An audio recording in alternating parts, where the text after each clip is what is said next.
Madam ನಮಸ್ತೆ, ನಿಮ್ಮ ಹೆಸರು? ಫಾತಿಮಾ. ಫಾತಿಮಾ, ನೀವು ಈ ಬಾಡಿಗೆ ನೀವೇ ತಗೊಂಡಿರೋದಾ ಅಥವಾ ಏನು? ಇಲ್ಲ, ಬಾಡಿಗೆಗಿರೋದು ನಾವು. ಬಾಡಿಗೆಗಿರೋದಾ? ಏನ್ ಕೆಲಸ ಮಾಡ್ತಾ ಇದ್ದೀರಾ ಇಲ್ಲಿ? ನಾವು ಏನು ಇಲ್ಲ ಮೇಡಮ್, ಅದು ಸಿಲಿಂಡ್ರು ಕಂಪ್ನಿಯಿಂದ ಬರುತ್ತೆ, ಅದು ಚೆಕ್ ಮಾಡ್ತೀವಿ. ಡ್ಯಾಮೇಜ್ ಏನಾದರೂ ಇದ್ರೆ ತೂಕಕ್ಕೆ ಹಾಕ್ತೀವಿ.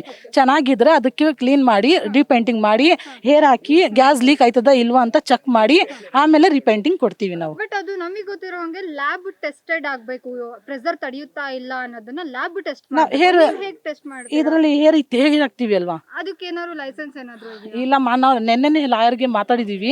ಇವಾಗ 2-3 ದಿವಸದಲ್ಲಿ ಬಂದ್ಬಿಡ್ತದೆ ಸರ್ ನಮ್ಗೆ. ಮ್ಯಾಮ್, ಇವಾಗ ಟೆಸ್ಟ್ ಮಾಡೋದು ಬೇಡ, ಇಲ್ಲಿರೋ ಪ್ರತಿಯೊಂದು ಗ್ಯಾಸ್ ಸಿಲಿಂಡರ್ ನೋಡಿದಾಗ್ಲೂ ಗೊತ್ತಾಗುತ್ತೆ, ನಮ್ಗೆ ಗೊತ್ತಾಗುತ್ತೆ ಇದು ಡ್ಯಾಮೇಜ್ ಅಂತ. ಅದಕ್ಕೆ ಹೆಂಗ್ ನೀವು ಪೈಂಟ್ ಮಾಡ್ತೀರಾ? ಇಲ್ಲ ಸರ್, ಡ್ಯಾಮೇಜ್ ಇಲ್ಲ. ಬೇಕಂದ್ರೆ ನಾವು ಒಂದು ಇದು ಕಾಣಿಸ್ತಾನೆ ಇಲ್ಲ, ಇಲ್ಲಿ ಎಲ್ಲವೂ ಪೇಂಟಿಗೆ ರೆಡಿ ಆಗಿರೋ ತರಾನೇ ಇದಾವೆ. ಇಲ್ಲ ಮೇಡಮ್, ಆ ತರ ಏನಿಲ್ಲ. ಬೇಕಂದ್ರೆ ಒಂದು ಚೆಕ್ ಮಾಡಿ, ಬೇಕಂದ್ರೆ ನೋಡಿ.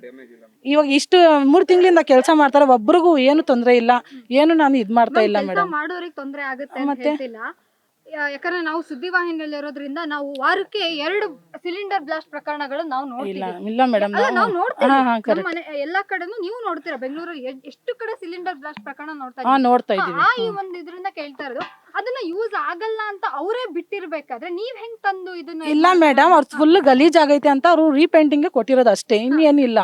ಬೇಕಂದ್ರೆ ಅವ್ರು ಕೇಳ್ಕೊಳ್ಳಿ ಸರ್, ಇದೆಲ್ಲ ಯೂಸ್ ಮಾಡಬಹುದು, ಏನು ತೊಂದರೆ ಇಲ್ಲ. ಬಟ್ ಈ ಜಾಗದಲ್ಲೇ ಯಾಕೆ ಮಾಡ್ತಾ ಇದ್ದೀರಾ? ಏನು ನಮ್ಗೆ ಆತರ ಜಾಗ ನಮ್ಗೆ ಸಿಕ್ಲಿಲ್ಲ, ಇಲ್ಲೇ ಸಿಕ್ಕಿದ್ ನಾವ್ ಇಲ್ಲೇ ಮಾಡ್ದೆ. ಸರಿ ಮ್ಯಾಮ್, ಗ್ಯಾಸ್ ಮೇಲೆ ಇಂಡಿಗೋ ಅಂತ ಇದೆ, ಇಂಡಿಗೋ ಗ್ಯಾಸ್ ಅಂತ ಇದೆ, ಬಟ್ ಇಲ್ಲಿ ಗ್ರೀನ್ ಗ್ಯಾಸ್ ಅಂತ ಇದೆ, ಅದು ಯಾಕೆ? ಇಲ್ಲ, ಇದು ಬೇರೆ ಕಂಪನಿ. ಸರಿ, ಹಂಗಾರೆ ಇಂಡಿಗೋದು ಒಂದು ಪೈಂಟ್ ಮಾಡಿಲ್ವಾ? ಇನ್ನು ಮಾಡ್ಲಿಲ್ಲ. ಅಲ್ಲಿ ಇದೆಯಲ್ಲ ಇಂಡಿಗೋ, ಇನ್ನು ಸ್ಟಾರ್ಟ್ ಮಾಡ್ಲಿಲ್ಲ ನಾವು. ಸ್ಟಾರ್ಟ್ ಮಾಡ್ತೀರಾ? ಮಾಡ್ತೀವಿ. ಬಟ್ ಇದು ಗ್ರೀನ್ ಗ್ಯಾಸ್ ಇದು ಸ್ಟಾಕ್ ಇಷ್ಟೇನಾ? ಇಷ್ಟೇ, ಆ ತರದ್ದು ಗ್ಯಾಸ್ ಇಲ್ಲ? ಇಲ್ಲ ಬೇರೆ ಮಾಡ್ತಾ ಇದೀರಲ್ಲ, ಇದಕ್ಕೆ ಎಕ್ಸ್ಪೈರಿ ಡೇಟ್ ಗಳನ್ನ ನೀವು ಹಾಕ್ತಾ ಇದೀರಾ? ಹಾಕ್ತಾ ಇದೀರಾ? ಎಕ್ಸ್ಪೈರಿ ಡೇಟ್ ಹಾಕ್ತಾ ಇದೀವಿ. ಕಾಣಿಸ್ತಾ ಇಲ್ಲ. ಎಕ್ಸ್ಪೈರಿ ಡೇಟ್ ಆಗ್ಬೇಕು ಅಂದ್ರೆ ಲ್ಯಾಬ್ ಟೆಸ್ಟ್ ಆಗ್ಬೇಕಲ್ವಾ? ಟೆಸ್ಟ್ ಈಗ ಒಂದು ಯಾವ್ದೇ ಸಿಲಿಂಡರ್ ಆದ್ರೆ ಫಸ್ಟ್ ಪ್ರೆಷರ್ ಹಾಕ್ತಾರೆ. ಪ್ರೆಷರ್ ಹಾಕಿ ಅಲ್ಲಿ ಕಂಪ್ನಿಯಲ್ಲಿ ಚೆಕ್ ಮಾಡ್ಕೋತಾರೆ ಮೇಡಮ್. ಅದು ನೀವು ಅದು ಗ್ಯಾಸ್ ತುಂಬ್ತಾರಲ್ವಾ, ಅವಾಗ ಚೆಕ್ ಮಾಡಿನ ಅವ್ರು ಲೀಕ್ ಆಗುತ್ತೆ ಇಲ್ಲ. ಮ್ಯಾಮ್, ಆಕ್ಚುಲಿ ಪೇಂಟ್ ಮಾಡೋಕ್ಕಿಂತ ಮುಂಚೆನೆ ಲ್ಯಾಬ್ ಅಲ್ಲಿ ಟೆಸ್ಟ್ ಆಗ್ಬೇಕು. ಯಾಕೆಂದ್ರೆ ಅವೆಲ್ಲ 6 ರಿಂದ 7 ವರ್ಷ ಗ್ಯಾಸ್ ಯೂಸ್ ಮಾಡಿರೋದು. ಯಾಕಂದ್ರೆ ನಾವು ಮನೇಲಿ ಅಡಿಗೆ ಮಾಡ್ತೀವಿ, ನಾವು ಗ್ಯಾಸ್ ಯೂಸ್ ಮಾಡ್ತೀವಿ, ನಮಗೂ ಗೊತ್ತಾಗುತ್ತೆ. ಅದು ಅಲ್ಲಿ ನೋಡಿ, ಆ ಸಿಲಿಂಡರ್ ನೀವು ನೋಡ್ಬೋದು, ಅದು ಎಷ್ಟು ವರ್ಷದ ಹಳೇದು ಅಂತ ನಾವ್ ಕಣ್ಣಲ್ಲಿ ನೋಡಿ ಹೇಳ್ಬೋದು. ನೀವ್ ಅದ್ ಹೆಂಗ್ ಯಾವ ಇದ್ರ ಮೇಲೆ ಫಿಲ್ ಮಾಡ್ತಾ ಇದೀರಾ?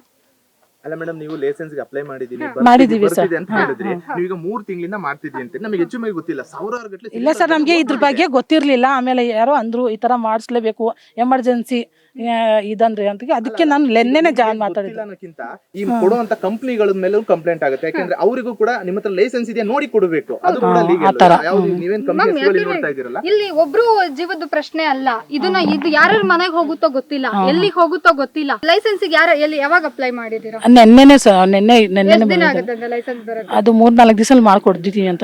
ಲಾಯರ್ ಸ್ವಲ್ಪ ಬಿಸಿ ಇದಾರಂತೆ, ನಾಳೆ ಬರ್ತೀನಿ ಅಂತ ಹೇಳೋರೆ ಅವರು. ಇಲ್ಲಿ ಒಂದು ಎಕ್ಸ್ಪೈರಿ ಡೇಟ್ ಇಲ್ವಲ್ಲ, ಎಲ್ಲಿ ಹಾಕಿದ್ದೀರಾ ಎಕ್ಸ್ಪೈರಿ ಡೇಟ್? ಇಲ್ಲ, ಐತಲ್ವಾ 32 A32. ಹೌದು, ಆಗಸ್ಟ್ 2032 ಅದು ಎಕ್ಸ್ಪೈರಿ ಡೇಟ್. ಮ್ಯಾನುಫ್ಯಾಕ್ಚರಿಂಗ್ ಡೇಟ್ ಹಾಕಲ್ವಾ ನೀವು?